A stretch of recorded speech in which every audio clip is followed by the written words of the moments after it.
Alors on se souvient de la formule travailler plus pour gagner plus. En 2025, ce serait plutôt travailler plus pour donner plus, avec peut-être un jour de congé en moins. Dans la lignée du lundi de Pentecôte, jour férié travaillé, une deuxième journée de solidarité pourrait voir le jour. C'est en tout cas une proposition de certains parlementaires dans le cadre de l'examen du budget à l'Assemblée.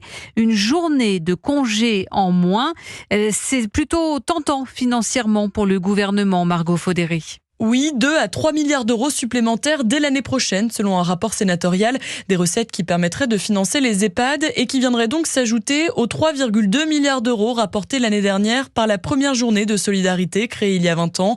Chantal Decenne est sénatrice d'Eure-et-Loir. C'est 7 heures sur l'année, c'est quand même relativement dérisoire. Mais ça permet quand même à la branche de encaisser 3 milliards d'euros. C'est quand même pas rien. Chaque entreprise est ensuite libre de mettre en place ce dispositif à la date la plus adaptée à ses besoins. Pour beaucoup de salariés, le lundi de Pentecôte est finalement redevenu un jour férié classique. Ils travaillent un autre jour dans l'année.